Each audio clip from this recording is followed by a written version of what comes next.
Patuloy po na humihina ang Typhoon Marce habang nasa karagatan po yan kanluran ng Ilocos Norte. Ayon sa latest update po ng Pag-asa ngayong Biyernes, Nobyembre 8. Huling namataan po ang sentro ng bagyo sa layong 100 km, kanlurang hilagang kanluran po ng Lawag City, Ilocos Norte. Taglay po nito ang lakas ng hangin nga abot sa 150 km per hour at bugso nga abot naman po sa hanggang 205 km per hour. Pumikilos ito pakanluran, silangang kanluran sa bilis naman po na 15 km per hour.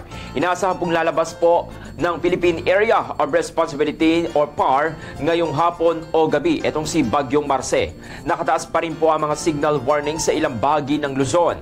Signal number 3 po sa Ilocos Norte, the northwestern portion of mainland Cagayan, the northwestern portion of Apayao, the northern and western portion of Abra, and the northern portion of Ilocos Sur. Signal number 2 naman sa the western portion of Babuyan Islands, the northern and western portion of mainland Cagayan, and the rest of Apayao, the rest of Abra, the northern and western portion of Kalinga, and the central portions of Ilocos Sur. Samantala, nakataas naman po sa signal number 1 ang Batanes, the rest of Babuyan Islands, the rest of mainland Cagayan, the northern and western portion of Isabela, the northern and western portion of Nueva Vizcaya, the western portion of Quirino, the rest of Kalinga, Mountain Province, Ifugao, Benguet, the rest of Ilocos Sur, La Union, and the northern and central portions of Pangasinan.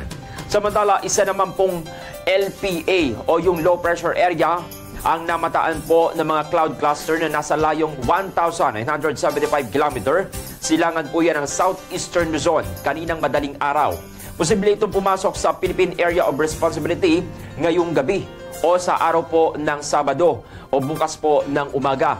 At may posibilidad itong maging tropical depression na tatawagin naman bilang Nika kung magiging ganap po na isang bagyo. Sa pagtaya naman po ng panahon na Pag-asa para po sa bahagi ng Visayas, Palawan, kasama po dyan ang Kalayaan Islands and Occidental Mindoro, asahan po ang maulap na kalangitan na may kalat-kalat ng mga pag-ulan at pagkidlat, pagkulog. Dulot naman po yan ng localized thunderstorm. Samantala, magkakaroon naman po ng mahina hanggang katamtamang hangin mula sa silangan hanggang hilagang silangan na may mahina hanggang katamtaman na alon sa karagatan. Good morning.